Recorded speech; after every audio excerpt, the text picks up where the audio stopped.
Assalamualaikum dan salam Malaysia Madani. Berita Pagi Sabah edisi Sabtu 13 Mei bersama saya Suaran Shah.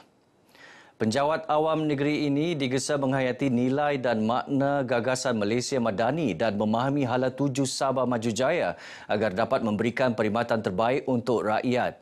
Menteri di Jabatan Perdana Menteri Hal Ehwal Sabah, Sarawak dan Tugas-Tugas Khas, Datuk Armizan Muhammad Ali berkata, selaku pelaksana dasar di peringkat akar umbi, pemahaman penjawat awam terhadap konsep yang dibawa Perdana Menteri, Datuk Seri Anwar Ibrahim dan Ketua Menteri, Datuk Seri Panglima Haji Ji Nur itu penting dalam membantu kerajaan memberi kefahaman kepada rakyat. Kita tahu bahawa peranan penjawat awam ini cukup penting. Hubungan sinergi di antara para penjawat awam dan juga anggota pentadbiran dan pemimpin masyarakat ini cukup penting untuk memastikan kita dapat melaksanakan apa juga agenda yang ditetapkan oleh kerajaan. Contohnya hala tuju Sabah Maju Jaya yang telah digariskan oleh kerajaan negeri dan begitu juga gagasan yang dikemukakan oleh Yang Amat Berhormat Perdana Menteri. Beliau berkata demikian kepada media selepas menghadiri majlis sambutan Aidilfitri Jabatan Agensi Pejabat Daerah Papar 2023 di Dewan Masyarakat Papar. Menyentuh mengenai majlis ini, Datuk Armizan berkata penganjuran program bersama antara Jabatan Persekutuan dan Negeri akan dapat memupuk hubungan silaturahim sesama penjawat awam sekaligus memperkukuhkan hubungan kerjasama dan permuafakatan dalam melaksanakan tugas dan tanggungjawab mereka.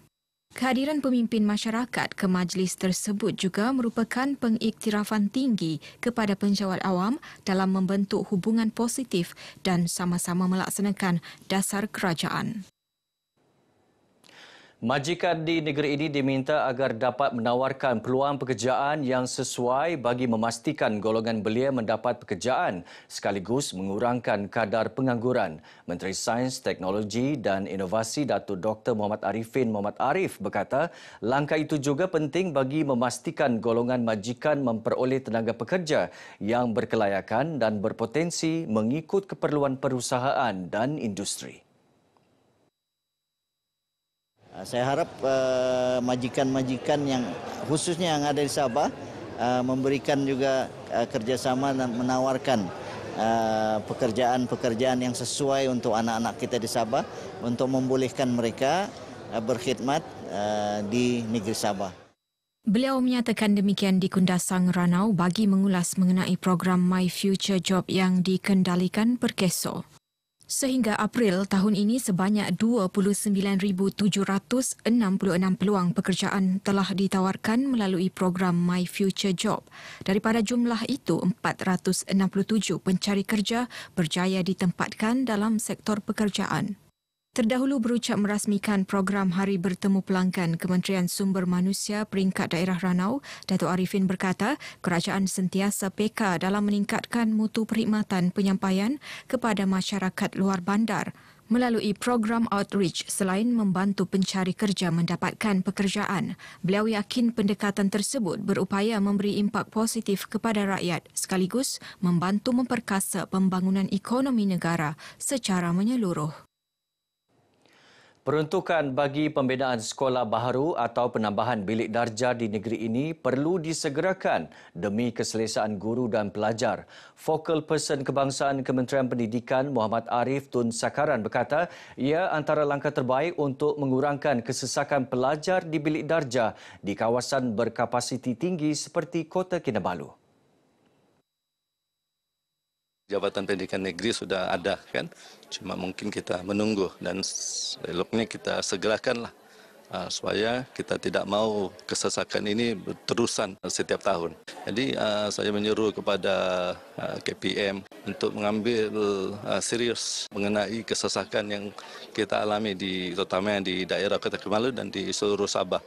Beliau berkata demikian kepada RTM selepas Perhimpunan Bulanan dan Sambutan Hari Raya Aidilfitri 2023 di Pejabat Pendidikan Daerah Kota Kinabalu.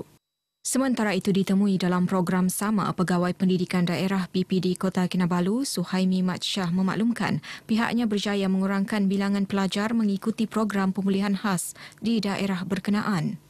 Ia dilaksana dengan mempergiat aktiviti selia bantu kepada sekolah-sekolah terlibat selain mengadakan kunjungan ke rumah pelajar yang terlibat dengan kerjasama focal person dan badan bukan kerajaan NGO.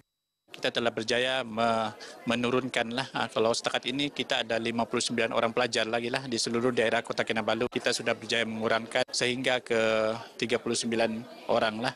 Harapan saya kepada tenaga pengajar agar terus memberi perkhidmatan yang terbaik lah untuk memastikan kita merupakan daerah yang menyumbang kepada kecemerlakan pendidikan di negeri Sabah.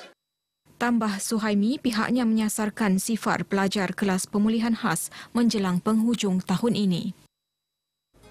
Produk dan jenama anda kurang dikenali? Mahu tingkatkan lagi hasil jualan? Terokai peluang pakej pengiklanan produk dan perkhidmatan anda di Radio RTM Sabah dengan kadar harga iklan serendah RM60. Anda boleh memilih Sabah FM, Sabah BFM, Sandakan FM, Tawau FM dan Keningau FM. Untuk keterangan lanjut, hubungi kami di talian atau boleh email kami di dan kunjungi Facebook rasmi kami RTM Sabah.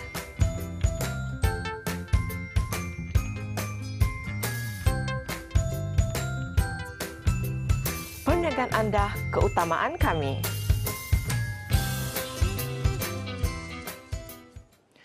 Masyarakat di negeri ini perlu bersyukur kerana dikurniakan kepelbagaian budaya yang unik. Sehubungan itu, golongan generasi muda terutamanya disaran agar mengambil tahu dan cakna mengenai budaya kaum masing-masing serta mengamalkannya supaya kekal terpelihara untuk warisan generasi akan datang.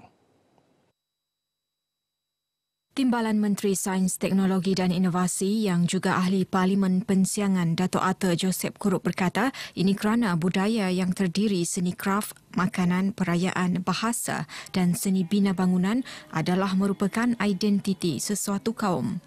Beliau turut berharap agar masyarakat di daerah Nabawan dapat mengekalkan kesejahteraan, kemakmuran dan perpaduan sesuai dengan tema keamatan pada tahun ini, keamatan membudayakan perpaduan. Tambahnya, kecintaan terhadap budaya kaum masing-masing juga berupaya diterapkan melalui penganjuran pertandingan yang mempromosikan budaya masyarakat tempatan seperti pertandingan unduk ngadau dan sugandoi. Beliau berkata demikian dalam ucapan sempena Majlis Perasmian Sugandoi Keamatan Daerah Nabawan di Nabawan. Teks ucapan beliau disampaikan oleh Ahli Majlis Tertinggi Parti Bersatu Rakyat Sabah PBRS Pusat, Morris Anis. Dalam pertandingan ini, tempat pertama dimenangi oleh Monica Marais dan tempat kedua serta ketiga masing-masing disandang oleh Atika Nur Fazira Inggu dan Jane Ivana Johnson. Turut diadakan pertandingan Mister Keamatan peringkat daerah Nabawan dan daerah kecil Pagalongan. 14 peserta unduk ngadau menjadi tumpuan utama dalam sambutan Pesta Keamatan Peringkat Bandaraya Kota Kinabalu 2023 yang akan diadakan di Imago Shopping Mall hari ini. Para peserta akan merebut 2 tempat teratas dengan johan pertandingan akan dinobatkan sebagai unduk ngadau bandaraya manakala naib johan dinobatkan sebagai unduk ngadau likas. Pemenang akan membawa saingan bandaraya ke pertandingan unduk ngadau keamatan peringkat negeri Sabah yang berlangsung pada 30 dan 31 Mei 2023 di Dewan KDCA Penampang. Pengerusi pertandingan unduk ngadau keamatan bandaraya Kota Kinabalu 2023, Victor Gerard Kuasi berharap peserta yang terpilih akan mencapai kecemerlangan di peringkat negeri dengan sokongan di BKK. Saya pasti ini peserta daripada Bandaraya Kota Kinabalu ini mempunyai kelebihan sebab seperti biasa pihak DBKK sentiasa memberi peluang dan ruang, memberi latihan kepada mereka daripada sudut dari segi persiapan, etika sebagai seorang peserta dan juga latihan dari segi penggayaan dan sebagainya. Beliau berkata demikian kepada RTM dalam sodop linundus unduk ngadau keamatan Bandaraya Kota Kinabalu di Kota Kinabalu. Sempena majlis ini turut berlangsung penyampaian tajaan keamatan daripada Pengarah Eksekutif Asian Pac Holdings Berhad, Dr. Yu Tat Lung, kepada Ketua Pengarah Dewan Bandaraya Kota Kinabalu, Junaina Ebi, yang mewakili Mayor Bandaraya Kota Kinabalu, Datuk Nurliza Awang Alip, serta penyerahan tajaan kebajikan kepada Franciscan Sisters of the Immaculate Conception Sabah, FSIC. University College Sabah Foundation UCSF dan College Teknologi Yayasan Sabah KTYS menerima sumbangan bernilai RM40,000 bagi tujuan pelaksanaan aktiviti kedua-dua kolej berkenaan. Sumbangan hasil inisiatif Ahli Dewan Undangan Negeri Adun Kawang, Datuk Gulam Haidar Khan Bahadar. Beliau yang juga pengarah Yayasan Sabah berkata sumbangan masing-masing berjumlah RM20,000 untuk membiayai Kelab Rekreasi UCSF dan program sambutan Pesta Keamatan KTYS. Bagi pihak University College Sabah Foundation, kami merakamkan ucapan penghargaan dan terima kasih kepada Datuk Seri Gulam Haidar dan juga Yayasan Sabah secara khusus kerana telah memberi sokongan penuh kepada UCSF sejak penubuhannya. Hari ini kita menerima sumbangan sebanyak RM20,000 sebenarnya daripada Yang Berhormat Datuk Seri Gulam.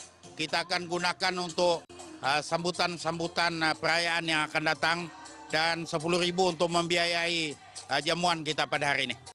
Mereka berkata demikian kepada pemberita RTM di Kota Kinabalu. Mayat seorang nelayan yang dilaporkan hilang ketika keluar menangkap ikan di perairan Pulau Bankawan, Sandakan telah ditemukan semalam. Mangsa Asmin Lasaid, 45 tahun, ditemukan pasukan operasi mencari dan menyelamat kira-kira 10:09 pagi 1 kilometer dari lokasi mangsa dilaporkan hilang. Menurut kenyataan Balai Bomba dan Penyelamat BBP Sandakan, pasukan menyelamat terdiri daripada JBPM Sandakan dan kerjasama Agensi Penguatkuasaan Maritim Malaysia. Mayat diserahkan kepada pihak polis untuk tindakan lanjut selepas operasi mencari dan menyelamat ditamatkan 11:40 pagi. Terdahulu panggilan kecemasan diterima BBP Sandakan pukul 8.36 pagi pada Khamis susulan mangsa dari Kampung Simsim dilaporkan tidak pulang selepas keluar menangkap ikan pada pukul 5 petang hari sebelumnya. Paparan itu mengakhiri Berita Pagi Sabah. Menyusul selepas ini Berita Pagi Sarawak. Terus setia bersama RTM untuk lebih banyak perkembangan semasa. Saya Suaran Shah. Assalamualaikum dan salam Malaysia Madani. Terima kasih.